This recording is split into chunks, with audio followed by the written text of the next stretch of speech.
Good afternoon. I'm Eric Fluker, and I'm here with my Digitrax 52 series. I like this system because I have different controls levels with my trains and my locomotives, and I can be in different locations as opposed to being right here at the control board.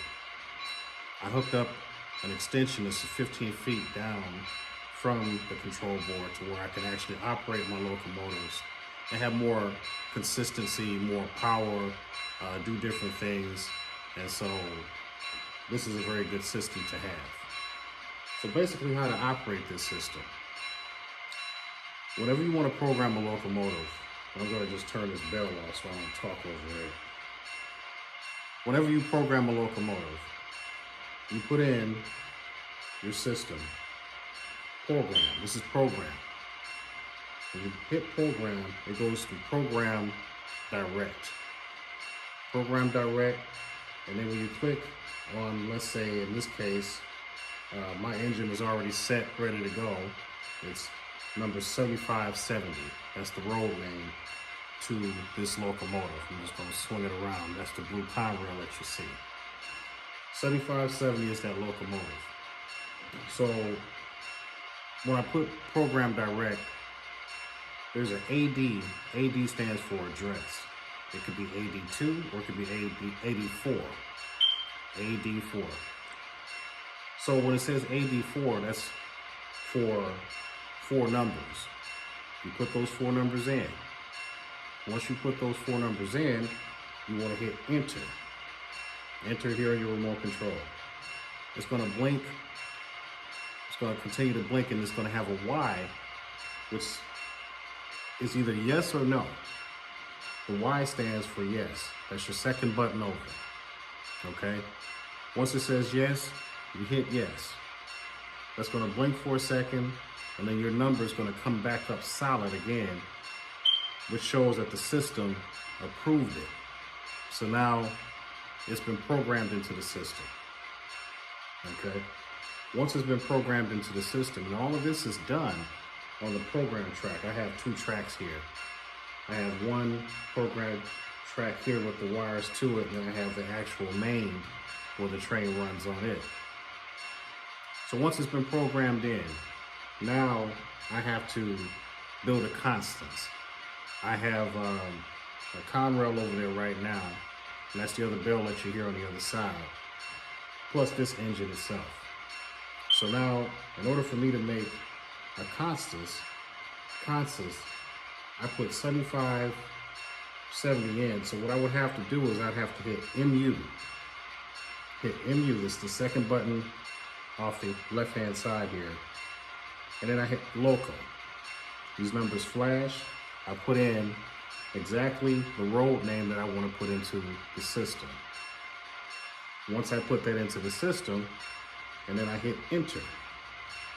Once I hit enter, now the system has accepted 7570 and 965 as being in one constant, meaning that I can run both locomotives at the same time. Once they've been programmed, now that I have this engine on the main line, I can do my test to see exactly what these functions are, whether they're complete and so forth. So we're just going to give it a try so that way you can see exactly how all of this has been programmed into the system. Now, as you can hear the bell, here's your horn. And that's just for this locomotive. Now I have another locomotive on the other side. So when I want to hear that horn, I just hit this button. You hear that in the distance. That's the other locomotive on the other side. I want to come back to this locomotive. So it's all ready to go. Now, when you have both the locomotives into the consoles, you'll have miles per hour for each locomotive. Now, I'm going to just swing it a little bit so that way you can see the locomotive there what I'm ready to do is I'm ready to start this locomotive by simply turning it down. And I can go reverse.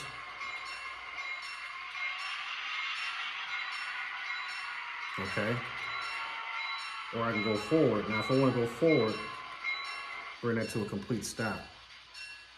And once I want to go forward, then I can change directions with this arrow right here on the far left-hand corner of the remote. They point in either direction. So what I do is I hit this button. Now I've just changed directions. Instead of it going in reverse, now it's going to go forward. So I can turn this knob.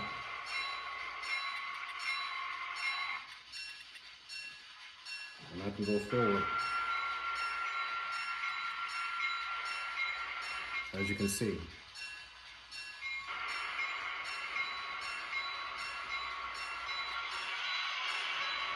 I hear the engine rev up. I can pick up speed.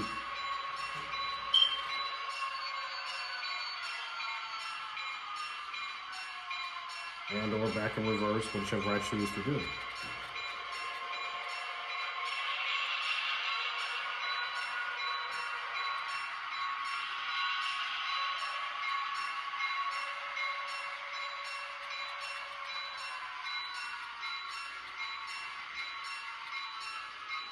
And that's how Digitrax works.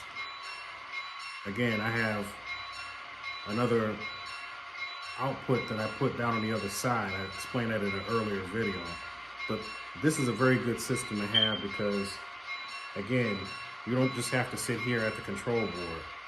You can operate it on a different angle or a different end, and in that way you have better control over your system and so forth. Well, that pretty much shows it for me. I'm Eric Fluker. Have a good evening.